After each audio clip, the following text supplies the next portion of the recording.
সরকারের প্রজেক্ট এটা। বাংলা রাস্তাশ্রী প্রকল্পে গ্রামীণ রাস্তা সড়ক যোজনা 1 নম্বর ছিল, 3 বছর ধরে টাকা দেওয়া হয় না, বন্ধ করে দিয়েছে। বাংলার আবাস যোজনা, ঘর তৈরি করা, সেটাও বন্ধ করে দেওয়া হয়েছে। তা সত্ত্বেও আমরা রাজ্য সরকারের বাজেট থেকে আমরা পথশ্রী 1, পথশ্রী 2, পথশ্রী 3 কয়েক হাজার মাইল রাস্তা নতুন করে আমরা তৈরি করছি।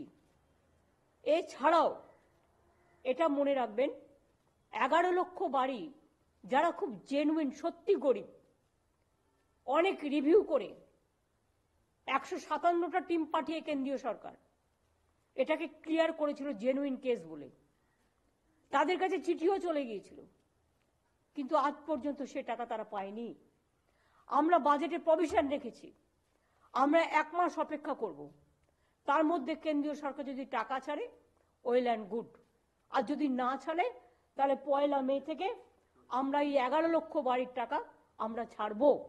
তাছাড়াও দুয়ারে সরকার এবং সরাসরি মুখ্যমন্ত্রীতেও কয়েক লক্ষ, 3-4 লক্ষের মতো অ্যাপ্লিকেশন আমাদের কাছে এসছে, আবেদন, তাদেরটাও আমরা বিবেচনা করে দেখব। এবং বাদবাকি যেগুলো পড়ে থাকবে আমরা ফেজ বাই ফেজ করে দেব, মানুষকে আমরা বঞ্চনা করতে দেব না। আপনারাও তো বোঝেন, একটা সংসার সামলাতে গেলে টাকার আগে সংযোজন করতে হয়, কতটা টাকা আমাকে পারমিট করবে সেটাও তো ভাবতে হবে। আজকে যে বাজেটটা করা হয়েছে এটা তো চমকে যাওয়ার মতো বাজেট। একটা সেকশন দেখাতে পারবেন